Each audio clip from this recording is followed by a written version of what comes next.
भारत के बिल्कुल दिल में, मतलब मध्य प्रदेश में, एक ऐसा कमाल का त्योहार मनाया जाता है जहां रंग, संगीत और परंपराएं सब एक साथ जिंदा हो उठती हैं।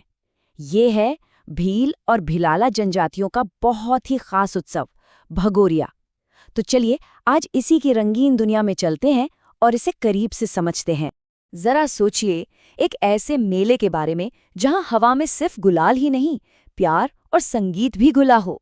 एक ऐसी जगह जहां रंग लगाना सिर्फ एक रस्म नहीं है, बल्कि रिश्तों की एक खूबसूरत शुरुआत का तरीका है। बस यही तो है भगोरिया की असली खासियत। तो भगोरिया को सिर्फ एक मेला समझ लेना, सच कहूं तो थोड़ी भूल होगी। ये तो मध्य प्रदेश के आदिवासी समुदायों की, आप कह सकते हैं कि सांस्कृतिक धड़कन है। एक ऐसी जगह जहां सदियों पुरानी परंपराएं आज भी बिल्कुल उसी तरह जिंदा हैं, सांस लेती हैं।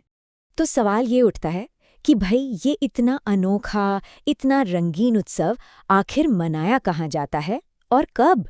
चलिए पता लगाते हैं।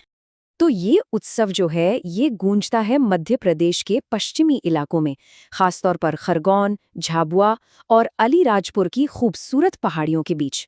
जरा कल्पना करके देखिए, चारों तरफ ढोल और मांदल की थाप गूंज रही है और पूरा का पूरा इलाका उस धुन पर झूम रहा है। क्या नजारा होगा। और हाँ, ये कोई एक दो दिन का त्योहार नहीं है।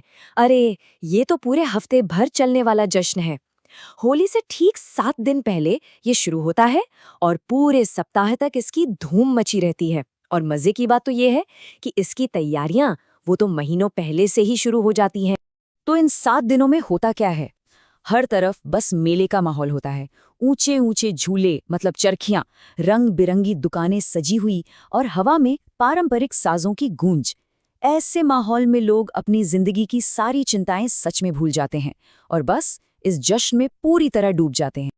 अच्छा, अब आते हैं उस पहलू पर जो भगोरिया को सबसे अलग, सबसे खास और कह सकते हैं कि सबसे रोमांचक बनाता है। क्योंकि ये सिर्फ एक मेला नहीं है, ये जीवन के एक बहुत बड़े फैसले का मंच भी है। इस खास परंपरा का नाम है गुलालिया। सोचिए कितनी खूबसूरत रस्म है जहां बात शब्दों से नहीं बल्कि रंगों की भाषा में होती है। ये प्यार का इजहार करने का एक बहुत ही अनूठा और सम्मान से भरा हुआ तरीका है। और इसकी जो प्रक्रिया है वो बहुत ही सरल है, लेकिन उसका मतलब बहुत गहरा है। देखिए, होता यह है कि एक लड़का अपनी पसंद की लड़की को गुलाल लगाकर अपना प्रस्ताव रखता है, और अगर लड़की भी जवाब में उसे गुलाल लगा दे तो बस बात बन गई। इसे ही रिश्ते की स्वीकृति और एक तरह से सामाजिक सहमति मान लिया जाता है। अब गुलालिया के अलावा उत्सव का एक और बड़ा मजेदार और जरूरी हिस्सा है गोल गधेड़ो। अब ये सिर्फ एक डांस नहीं है, बल्कि ये एक तरह का ग्रुप गेम भी है। इसमें क्या होता है कि ढोल की थाप पर एक घेरा बनाया जाता है और फिर लड़के लड़कियां अपनी कला, अपनी प्रतिभा और अपनी हिम्मत का प्रदर्शन करते हैं। तो ये तो हुई जश्न की बात। अब चलिए देखते हैं कि उत्सव के आखिरी दिनों में क्या होता है और ये हफ्ते भर का जो जश्न है वो अपने अंजाम तक पहुंचता कैसे है। तो उत्सव के तीसरे दिन से एक दौर शुरू होता है जिसे कहते हैं उजाड़िया। उजाड़िया का सीधा सा मतलब है मेले का सिमटना, या कह लीजिए उसका समापन होना।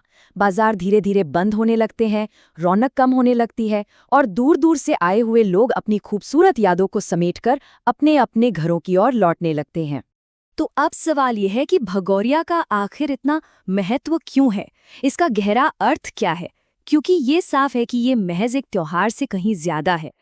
असल में भगोरिया प्यार की अभिव्यक्ति, अपनी पसंद जाहिर करने की आज़ादी और सबसे बढ़कर पूरे समुदाय के साथ मिलकर खुशियां मनाने का एक जीता जागता प्रतीक है। ये एक ऐसी परंपरा है जो लोगों को एक दूसरे के और भी करीब ले आती है। तो आखिर में ये सवाल आता है कि भगोरिया जैसी परंपराएं आज के दौर में हमें क्या सिखा सकती हैं? शायद यही कि इस मॉडर्न जिंदगी की भागदौड़ में भी हमारी संस्कृति के ये खूबसूरत रंग और सबके साथ मिलकर मनाया गया ये उल्लास हमारी जिंदगी को और भी ज्यादा खूबसूरत और मीनिंगफुल बना सकता है।